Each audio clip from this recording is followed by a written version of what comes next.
खून की प्यास पार्ट 2। और उसके बाद वो जंगल एक बार फिर से सुमन की चीखों से गूंज उठा। लेकिन आज की रात सुमन की चीखों को सुनने वाला वहां पर कोई भी नहीं था। अगर वहां पर कोई मौजूद था तो बस हरिया, जो कि अब एक भेड़िए में बदल चुका था। सुमन के बालों को पकड़कर घसीटते हुए वो जंगल के बीचों बीच एक जगह पर ले जा रहा था। अगली सुबह गांव में। अरे भाई, पता नहीं क्या बात है, अपने गांव का हरिया किसान और उसकी पत्नी सुमन दोनों गायब हैं। दोनों का कोई अता पता नहीं। अरे कैसी बातें कर रहे हो भाई, ये कब हुआ है? अरे पूरे गांव में खबर फैली पड़ी है। कल रात को दोनों खेत की तरफ जा रहे थे, लेकिन लौटकर आए ही नहीं। तो हो सकता है अपने खेत पर होंगे। पूरा गांव ढूंढ कर आया है भाई। जानते हो क्या मिला वहां पर? क्या हुआ भाई? क्या मिला? बताओ हमें, क्या मिला? अरे हरिया की पत्नी सुमन के कपड़े पड़े हुए थे। शरीर का एक एक कपड़ा फटा हुआ झोपड़ी के बाहर पड़ा था, लेकिन दोनों पति पत्नी का कोई पता ठिकाना नहीं था। अरे भाई, लेकिन उसका जो दोस्त है ना रामू किसान, उससे पता करके आते हैं ना। अब तक तो दोनों साथ ही खेत पर जाया करते थे। हाँ, हमें उसके घर जाना चाहिए भाई। चलो वहाँ चलते हैं, चलो। वो सारे लोग रामू के घर पर पहुंचते हैं। रामू अपने घर के बाहर बैठकर हुक्का पी रहा था। आज सारे के सारे लोग टोली बनाकर मेरे घर क्यों आ रहे हैं? क्या कोई मर गया क्या भाई? अरे कैसी बातें कर रहे हो? तुम्हारा सबसे अच्छा दोस्त हरिया और उसकी पत्नी गायब है और तुम यहाँ बैठकर हुक्का पिए जा रहे हो हैं?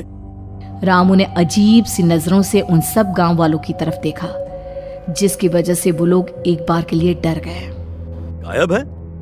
अरे गायब नहीं है, मुक्ति मिल गई है। उन दोनों को मुक्ति मिली है। इस दुनिया में आकर हर इंसान पाप करता है और उसे उसके पापों के लिए मुक्ति मिलना बहुत जरूरी है। अरे ये कैसी बहकी बातें कर रहे हो भाई, हैं?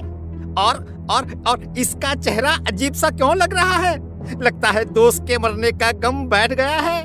पागल हो गया है शायद ये पागल। ये बात सुनते ही रामू चीख कर जोर से चिल्लाते हुए कहता है, पागल मैं नहीं हूँ, पागल तुम सब हो। और ये शैतानी जंगल अब तुम में से किसी को नहीं छोड़ने वाला, सबको खा जाएगा। याद रखना मेरी बात। शैतानी जंगल? कैसा शैतानी जंगल? लगता है रामू पागल हो चुका है। हमें यहाँ से चलना चाहिए भाई। चलो। तभी रामू की पत्नी बाहर आती है। नहीं, आप लोग इनकी बात का बुरा मत मानिए। 2 दिन पहले हरिया के साथ खेत पर गए थे। जब से वहाँ से आए हैं तब से ऐसी ही बातें कर रहे हैं। भगवान जाने ऐसा क्या देख लिया उन्होंने, खेत में कुछ भी बड़बड़ाते रहते हैं। लेकिन गांव के लोगों ने कमला की कोई बात नहीं सुनी और वो सब वहां से चले गए। रात अब धीरे धीरे ढलने लगी थी। तभी अचानक किसी ने धीमी सी आवाज में रामू को पुकारा। रामू, आ जाओ, मैं तुम्हारा इंतजार कर रहा हूँ। और सुनो, अपनी पत्नी को साथ लेकर आना, नहीं तो काम अधूरा रह जाएगा। ये आवाज सुनते ही रामू के चेहरे पर शैतानी मुस्कुराहट आ जाती है। वो धीमे कदमों से अपने घर के अंदर आता है। क्या हुआ? तबीयत ठीक है ना अब आपकी? मैं तुझे अपने साथ खेत पर ले जाने आया हूँ, चल। मैं तुम्हारे साथ कहीं नहीं जाने वाली। मुन्ना गहरी नींद में सो रहा है और उसे अकेला छोड़कर मैं तुम्हारे साथ खेत पर नहीं आ सकती। वैसे भी तुम्हारे उन खेतों में भगवान जाने कौन सा राक्षस घूम रहा है, मुझे तो डर लगता है। रामू गुस्से में दांत पीसता अपनी झोपड़ी से बाहर आ जाता है और कमला गहरी नींद में अपने बच्चे के साथ सो जाती है। तभी अचानक रात को रामू की झोपड़ी के ऊपर एक साया वही गाना गुनगुनाते हुए घूमने लगता है जो हरिया के मोबाइल में बजा करता था। मैं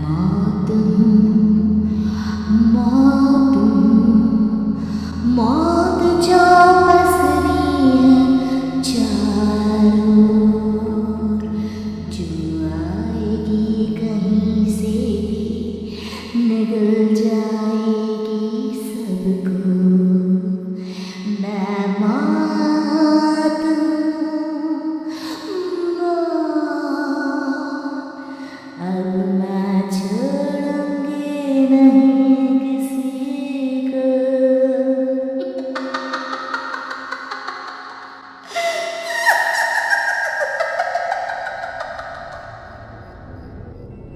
ये आवाज सुनकर रामू की पत्नी कमला की आंख खुलती है और वो देखती है कि उसका मुन्ना अपनी जगह से गायब था।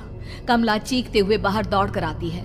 वहां पर उसने देखा कि रामू ने अपने बच्चे को झोपड़ी के बाहर एक पेड़ से उल्टा लटकाया हुआ था और उसका बच्चा चीख चीख कर रो रहा था।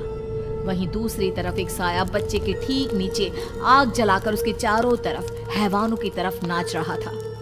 छोड़ दो मेरे बच्चे को। अरे क्या कर रहे हो तुम? शर्म नहीं आती तुम्हें अपने ही बच्चे को इस तरह मौत के हवाले करते हुए? अपना बच्चा? किसने कहा ये मेरा बच्चा है? अरे ये तो उस रामू की औलाद है, इस गांव के किसान रामू की, और मेरी दुश्मनी इस गांव के हर इंसान के साथ है। क्या? कैसी बात कर रहे हो तुम? और ये औरत कौन है? ये मेरे बच्चे को खा जाएगी। तभी अचानक से उस साया ने एक बेहद खतरनाक दिखने वाली औरत का रूप ले लिया और उसकी आंखों से आग निकल रही थी। सही पहचाना तूने, मैं तेरे बच्चे को खा जाऊंगी। अगर तू अपनी इस हैवान पति रामू के साथ जंगल नहीं आई तो मैं तेरे बच्चे को खा जाऊंगी। लेकिन क्यों? आखिर क्या चाहती हो तुम मुझसे? मुझे जंगल क्यों ले जाना चाहती हो?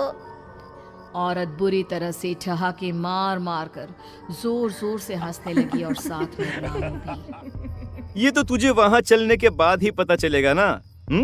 अगर तू नहीं आई तो थोड़ी देर में तेरा ये बच्चा आग में जलकर मर जाएगा। चल जल्दी। नहीं, मेरे बच्चे को छोड़ दो। तुम जहाँ कहोगे मैं तुम्हारे साथ चलने के लिए तैयार हूँ। और उसके बाद उस बच्चे को झोपड़ी में लिटाकर आगे आगे वो साया चल रहा था और उसके पीछे पीछे रामू अपनी पत्नी के बाल पकड़कर उसे घसीटते हुए जंगल की तरफ ले गया। जंगल में जाने के बाद, कितनी खूबसूरत हो तुम। आज की रात बस तुम और मैं एक दूसरे के साथ रहेंगे। मुझे तुमसे बहुत डर लग रहा है। तुम्हें क्या हो गया है? तुम तो बिल्कुल ठीक थे। वो होगा जो हमारे बीच होना चाहिए। तो आओ अपने आप को मेरे हवाले कर दो। कमला ने डर की वजह से अपनी दोनों आंखें कसकर बंद कर ली थी। रामू ने बुरी तरह से चीख कर कमला से कहा, आंखें खोलो अपनी और मेरी तरफ देखो। कमला ने जैसे ही अपनी आंखें खोली उसने देखा कि रामू एक खतरनाक खूनी हैवान में बदल चुका था। कौन हो तुम? जाने दो मुझे। क्या चाहते हो मुझसे? वही जो एक आदमी एक औरत से चाहता है। मैं तुम्हारा पति रामू नहीं, बल्कि इस जंगल का एक भेड़िया हूँ, और आज की रात तुम्हारे खून से अपनी प्यास बुझा जाऊं। और उसके बाद वो जंगल कमला की दर्दनाक चीखों से गूंज उठा। अगली सुबह कमला के कपड़े भी जंगल में उसी तरह पाए गए जैसे कि सुमन के पाए गए थे। इस घटना के बाद पूरे गांव में दहशत का माहौल था। अपने माँ बाप की मौत और गांव में हो रहे इस तरह की घटनाओं की खबर सुनकर किशन शहर से गांव लौट आया था। अपने माँ बाप की बेदर्द मौत की वजह से वो बहुत परेशान था। तभी अचानक उसे अपने घर में खाट के नीचे पड़ा हुआ वो मोबाइल फोन मिला जो उसने अपने पापा हरिया को गिफ्ट किया था। अरे कितने प्यार से पापा के लिए मोबाइल फोन लेकर आया था। इसे एक दिन भी काम में नहीं ले पाए। और आखिर कौन है जो गांव में इस तरह की हत्याएं कर रहा है? क्या है इन सब के पीछे? क्या है? मुझे पता करना ही होगा, वरना एक दिन पूरा का पूरा गांव खाली हो जाएगा। इस गांव में एक भी जिंदा इंसान नहीं बचेगा। गांव के लोगों की मदद करने के इरादे से किशन अपने गांव से दूर एक दूसरे गांव में बहुत बड़े तांत्रिक के पास मिलने के लिए गया। तांत्रिक बाबा, अब आप ही कुछ उपाय बता सकते हैं। भगवान जाने हमारे गांव को किसकी नजर लग गई है। नजर नहीं लगी है, किसी ने तुम्हारे गांव को बद्दुआ दी है। किसी सताई हुई आत्मा का प्रकोप है और अब वो पूरे गांव में किसी को नहीं छोड़ेगी जब तक उसकी आत्मा को शांति नहीं मिल जाती। अरे लेकिन ऐसा कौन है बाबा? किसकी आत्मा है और कैसे मिलेगी उसे शांति?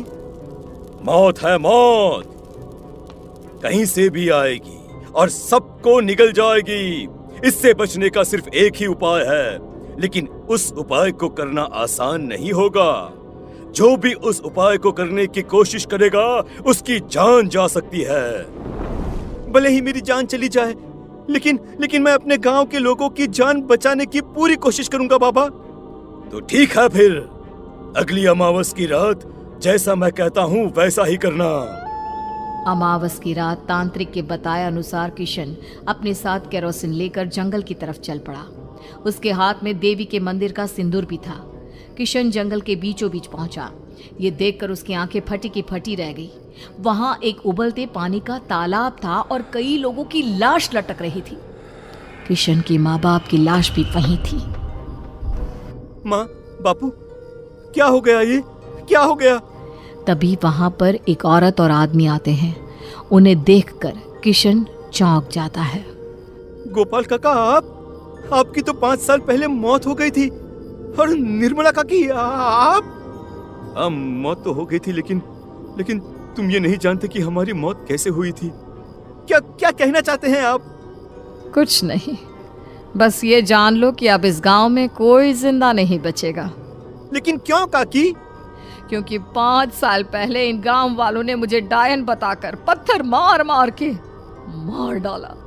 मेरी कोई गलती नहीं थी। गांव का एक बच्चा क्या लापता हुआ, सारा इल्जाम मेरी पत्नी पे डाल दिया। और जब मैंने निर्मला की जान बचाने की कोशिश की तो मुझे भी मार डाला। आपके साथ ये बहुत गलत हुआ काकी, लेकिन आप जो कर रहे हैं वो भी सही नहीं है ना? तुम यहाँ से चले जाओ वरना तुम भी नहीं बचोगे। हमारी आत्मा पिछले 5 साल से मुक्ति के लिए भटक रही है। चले जाओ यहाँ से। मौका देखकर किशन सिंदूर उन दोनों के ऊपर डाल देता है। उनका शरीर जलने लगता है और वो भयानक तरीके से चिल्लाने लगते हैं। अगले ही पल किशन उनके ऊपर केरोसिन डाल देता है और वो दोनों जल जाते हैं। किशन अपने माँ बाप और दूसरी लाशों का अंतिम संस्कार करवाता है और अपने घर लौट आता है। लेकिन वो अभी भी इस बात से अनजान है कि मोबाइल अभी भी बज रहा था। मैं मौत